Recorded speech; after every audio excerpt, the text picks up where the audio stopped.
The past week has seen a wave of political events sweep across Nigeria, from the Senate to the House of Representatives. The legislative elections have come and they have gone. Winners have emerged and so have losers in what is today seen as a trying time for the All Progressives Congress, the APC. Hello and welcome to Roadmap. I am Gimba Umar. Call it a major twist in the polity and you won't be wrong. The Senate now has a president, contrary to the party's choice of candidates in a mock elections. Mr. Bukola Saraki emerged as Senate president, while Mr. Yakubu Dogara clinched the position of the Speaker of the House of Representatives. Both persons are members of the APC.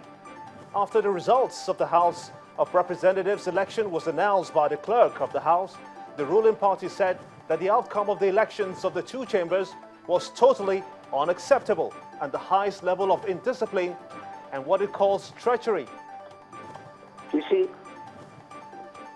if all the members were there and there was no disobedience of the party directives, there's no way the clerk of the National Assembly would have commenced voting. Because you see, even if you look very well at the entire procedure yesterday, it's very questionable. Questionable in the sense that, yes, it is true that you need a one-third, quorum, for businesses to start in the Senate.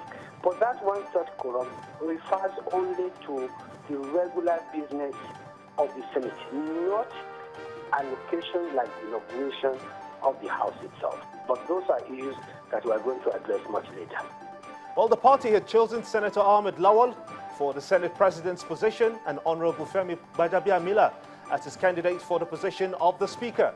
The players that went against the party and colluded with the other side, in other words, the other political party, and did a great disservice to the party. Senator Bukola Saraki and Honorable Dogara are not the candidates of the APC. What does this translate into for the party?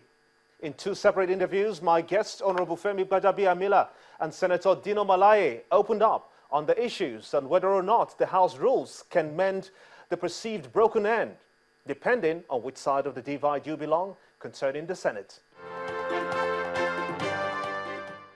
Honorable Femi Gbajabiamila, I want to thank you so much indeed for coming on Roadmap. Let's begin by the elections that just ended at the House of Representatives. What do you make of it? We had an election, we had a contest. For me, it was as expected. It appeared and it seemed fair, free.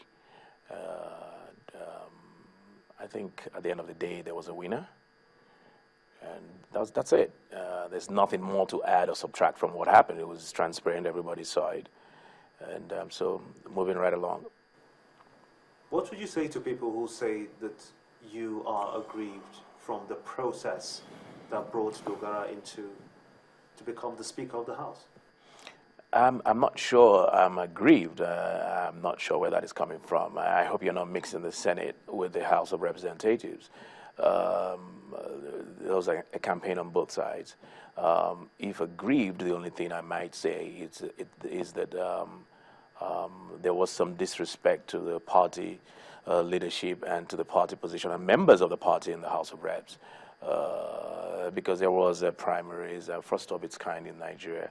But having said that, I don't think, beyond party loyalty, I don't think Dogara did anything wrong. Do you believe that the victory of the APC is being sold out? You know what? For me, the issue of loyalty to party and party having a say in who represents it at this level is very important. It's sacred and it's not something to play with or toy with. And I think to that extent, I think the players that went against the party and colluded with the other side, in other words, the other political party, and did a great disservice to the party. It's a time-tested. It's time-tested politics. That when you are in the majority, you produce you produce the leadership of the National Assembly.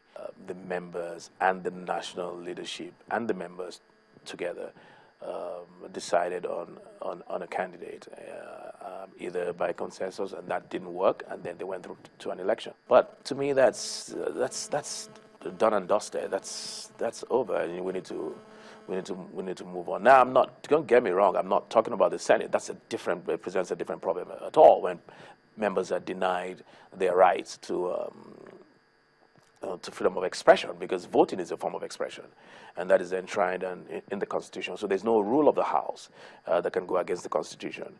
You have a fundamental human right, fundamental right to vote, and you have a fundamental right to express yourself. Expression by way of words, by way of vote, is part of the freedom of expression. And there were a good sizable number, about 51 members were denied that right, and that presents a very legal problem. So you feel that your party at the Senate level was sold out? Well, absolutely. If you have a Senate president, or rather a deputy Senate president, it's an anomaly who belongs to another party.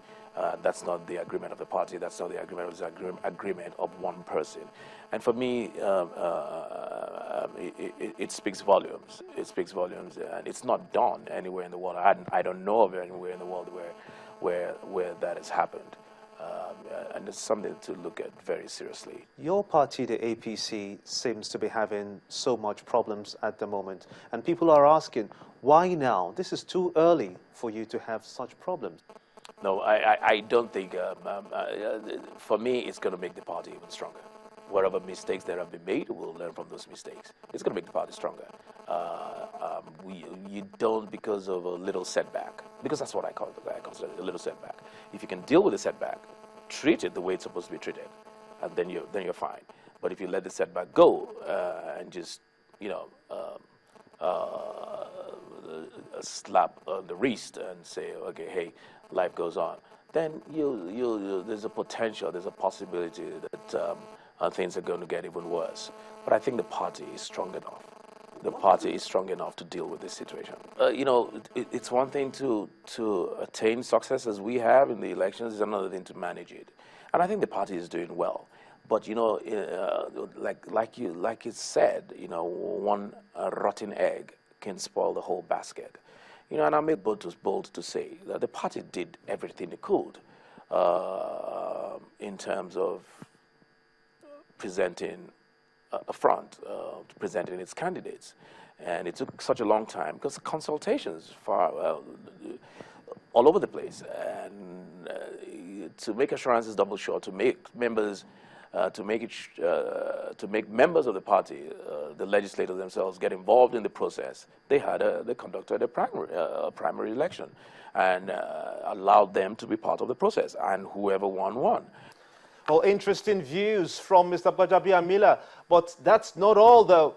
After the break, he tells us what direction the party is likely to head to in its bid to discipline members who are out of line, according to the APC. Stay with us.